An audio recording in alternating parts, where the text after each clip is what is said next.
Hello students, हमने अपने पिछले लेक्चर में रिलेशन के बारे में पढ़ा। ये हमने डेफिनेशन स्टडी की थी। Relation R from a set A to a set B is a subset of A cross B. ये हमने पिछले लेक्चर में इस कंसेप्ट को कवर किया था। तो चलिए आज आगे कंटिन्यू करते हैं। मान लीजिए हमारे पास एक रिलेशन है। मैं रिलेशन कौन सा ले रहा हूँ यहाँ पर ध्यान से देखिए। हैज़ इट्स स्क्वायर, इसे ध्यान से समझिएगा।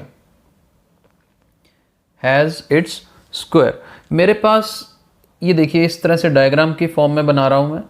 मान लो ये एक सेट ए है और इधर है सेट बी, ठीक है। और रिलेशन जो है ए टू बी जा रहा है। आर मतलब रिलेशन, ये समझिए यहां पर from set A to set B की बात कर रहे हैं ना, तो ए से बी की तरफ जा रहे हैं।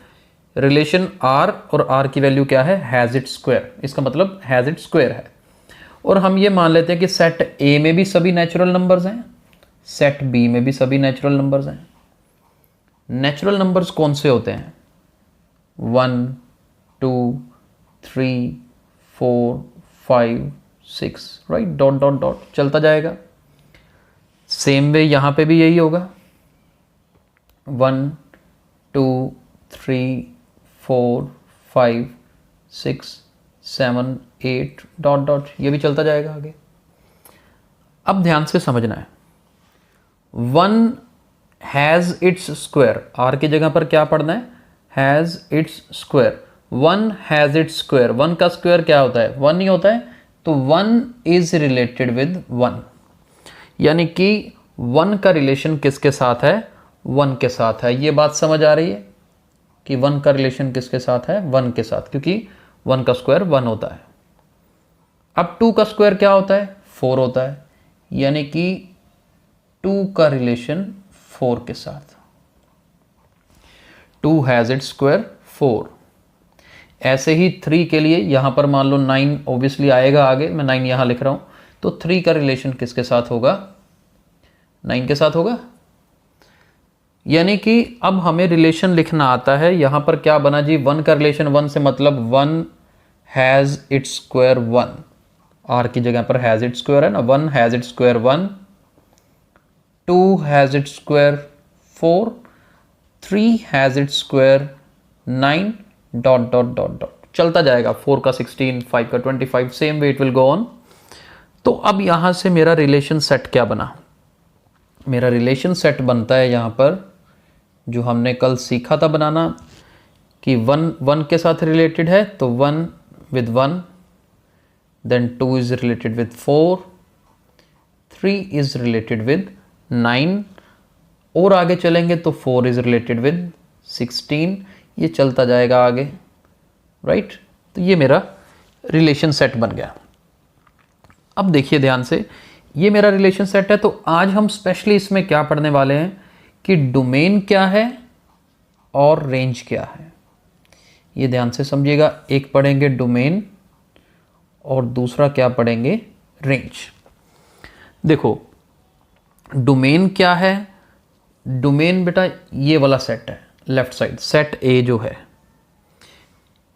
ए क्या है, डोमेन है। यहां पर समझो डोमेन क्या होता है, जो यहाँ पर लेफ्ट साइड में वैल्यू है, जैसे ए से बी तक जा रहे हैं ना, तो ए वाले जो वैल्यूज़ हैं वो क्या है, मेरे लिए डोमेन है।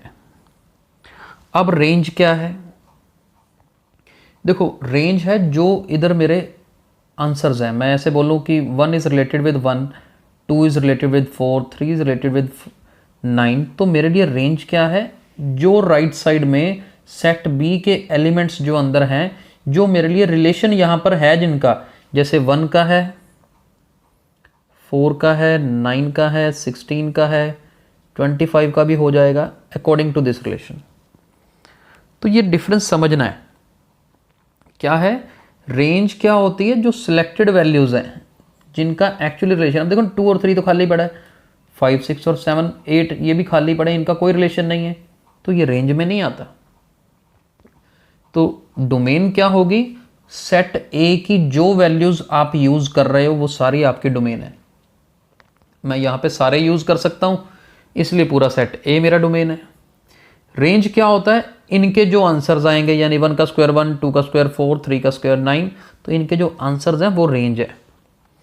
इस कंसेप्ट को नहीं भूलना, बहुत ही इंपॉर्टेंट है, ये कंसेप्ट याद रखना है आपने, राइट। इसी को आप और एग्जाम्पल के साथ अगर समझें, ध्यान से देखिएगा, एक छोटी सी एग्जाम्पल और दे रहा हूं, बहुत अच्छे से क्लियर होगा। जैसे लेट्स सपोज रिलेशन, क्या रिलेशन हमारे पास है, y is equal to 2x, ठीक है। अब क्या है, y is equal to 2x, ये जो x है मान लो, ये लेफ्ट साइड में x है, नेचुरल नंबर्स हैं, राइट साइड में y है इधर भी नेचुरल नंबर्स। तो अब x को तो आप कुछ भी पुट कर सकते हैं ना, ये वो लैंग्वेज हो गई जो हम अक्सर यूज़ करते हैं, क्योंकि इक्वेशंस यूज़ करनी आती हैं हमें। x की वैल्यू आप 1 पुट कर सकते हो, 2 कर सकते हो, 3 कर सकते हो, 4, 5, जो मर्जी पुट करो। यानी कि मेरी डोमेन क्या है, यहाँ पर डोमेन जो है, या तो आप कहो कि मेरा सेट A है, अगर मैं इसको सेट A बोलूँ और इसको B बोलूँ, नहीं तो डोमेन एक्चुअली है मेरी सारी नेचुरल नंबर्स, कि मैं y is equal to 2x में, क्योंकि x की वैल्यू मैंने यहाँ से सिलेक्ट करनी है, मैं कोई भी पुट कर सकता हूँ, तो सारी की सारी वैल्यूज़ किस में आएंगी, डोमेन में। तो डोमेन मेरी लेफ्ट साइड देगी यहाँ पर। रेंज क्या होगी, जो x की वैल्यू, यानी कि ये वैल्यू यूज़ करके अकॉर्डिंग टू रिलेशन जो मेरे पास दिया हुआ है, जो मेरा फाइनल आंसर आएगा। अब देखो ना, x को 1 पुट करोगे तो आंसर 2 आएगा, x को 2 पुट करोगे तो आंसर 4 आएगा, x को 3 पुट करोगे तो आंसर 6 आएगा। तो रेंज क्या आएगी, 2, 4, 6, 8 ऐसे चलती जाएगी। या तो ये कह लो, या कह लो कि set of even numbers, set of even natural numbers बोलो इनफैक्ट, क्योंकि मेरे पास नेचुरल नंबर्स हैं। समझ आया। तो डोमेन क्या होती है, जो इस वाले सेट से आप वैल्यू यूज करोगे वो आपकी डोमेन है। आप सारी यूज कर सकते हो तो सारी वैल्यूज आपकी डोमेन है। यहाँ पे मैं सारी यूज कर सकता था तो नेचुरल नंबर्स मेरी डोमेन है। रेंज ये यूज करके आपके जो आंसर्स हैं, इवन दो इसमें सारे हैं, 1 भी है, 2 भी है, 3 भी है, 4 भी है, 5 भी, चलता जाएगा, नेचुरल नंबर है सारे, लेकिन इनमें से मेरे आंसर्स कौन से हैं, 2, 4, 6, 8 है ना, तो मेरी रेंज ये होगी। आई होप डोमेन और रेंज ये दोनों चीज़ें आपको अच्छे से क्लियर हो गई होंगी। कल हम आगे कंटिन्यू करेंगे। Thank you.